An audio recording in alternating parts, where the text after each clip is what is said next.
Welcome to our third broadcast, and I'm opening it with the best news we've had in a very long time. Thanks to all the hard work of you and thousands of others, the cut that we feared would happen in our DD housing is not going to happen.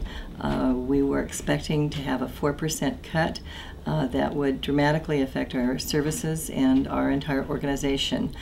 Thanks to Senator Peter Courtney and many others, that cut is forestalled through February, and we will have the opportunity between now and February to work on resources that will hopefully make that cut completely unnecessary. Additionally, we were fearing that we were going to lose our entire Alternatives to Employment program. And then we got the wonderful news that it was only going to be a 90%, we would have a 90% restoration. We now have news that we have a 100% restoration for our Alternatives to Employment. This is wonderful news. We all had a very difficult time getting our contract signed and completed with the Connections program. Again, thanks to good relationships and hard work, that contract is now signed.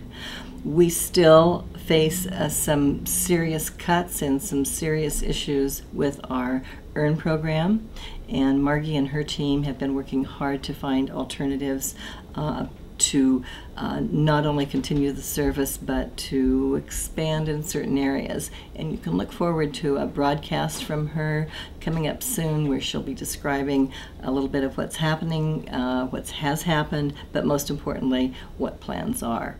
Legislatively, I think another important thing that happened is that the hospital that was planned in Junction City has been put on hold for a couple of years while better planning can take place and a deeper study about exactly how it might better serve Oregon. This was a big and difficult question for our legislature, and they worked really hard to come to an agreement that I think will ultimately make a better system for Oregon. So that's something that we'll be also involved in designing and participating in over the next couple of years. So that's another good thing that came out of what looked like, what promised to be the most gloomy, hopeless session of my career. So I thank you all for creating and participating every day in making an organization that is so easy to represent, and for those of you who join me at the legislature. And so you may look forward to fewer legislative reports and more excitement about what's happening at Shangri-La. The planning and work that the leadership team and all of you, directly or indirectly, will be involved in that was promised is continuing, but we won't feel quite the same pressures.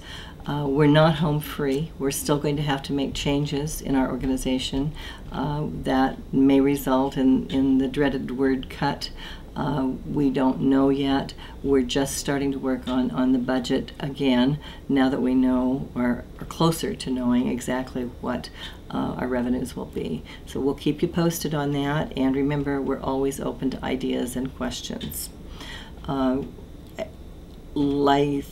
think I answered this question in my last broadcast to you, but I wanted to say it again in case it was still an issue for people around how time and a half and overtime are managed and what our policies are. There will be a presentation, probably by Jeremiah, explaining what our policy is and how that works. You also can look in your employee handbook and get information if you have immediate concerns. Moving on to something really exciting is that for 2 weeks, Shangri-La told a great big lie and pretended like we had won the opportunity to have a great documentary all about us. And it's kind of too bad it wasn't true, but along those lines, one of our wonderful staff, Vicki Caldwell, received, I think, maybe the surprise of her life when she discovered that her son, Jesse, had applied for and won the opportunity to come home early and celebrate. She was able to be honored by a surprise homecoming hosted by Billy Ray Cyrus, who indeed came, and had his staff interview various ones of us, which should also be part of the show. And then he came to the event the next day when her son appeared before her very eyes. I heard her first words were, "What are you doing here? You're not supposed to be here till August." It sounds like our Vicky, but I think in the end she had a wonderful day and is now enjoying a 2-week vacation with her son. This is a summer of giving, and Shangri-La is going to be participating, and we are anxious and willing to give to our community as well as to receive from our community. And so there are going to be a lot of opportunities for you to be able to do that this year. The first opportunity that you're going to have will be to volunteer on July 12th from noon to 1, and we'll be adopting or initiating our adoption of Fairview Industrial Way, and so there'll be a cleanup party then, and we encourage those of you who can to join in keeping our area looking real spiffy and nice. When you think about volunteering, don't think about that you're going to be sacrificing your life for every Tuesday for the next 100 years, but just realize it could be a very short 2, 3, or 4 hour activity that will maybe make somebody feel wonderful, but it will certainly make you feel great. So be sure to stay in touch with Ashley, watch the things she sends out to us. You'll be amazed at all the things that you'll have a chance to do this summer, and I do encourage you to participate. I know that I'm certainly going to be doing that. We will have some collection boxes around our buildings, because one of the things that we're doing is collecting eyeglasses for the Lions. Many of you are aware of that program that they collect glasses, and in the past we're only able to distribute them in foreign countries, but now they're able to also distribute them in our country and give people glasses who would otherwise be impaired and not be able to read and see the things that the rest of us do. We've had some pretty exciting times down in Cresswell. Our staff and consumers and friends down there participated again in the 4th of July parade. We've had our annual DD camp out. We have other things planned for the summer where people will be getting together to do things in partnerships with barbecues and different kinds of activities, and we'll keep you informed through this method, but also you'll be getting flyers and emails to keep you posted.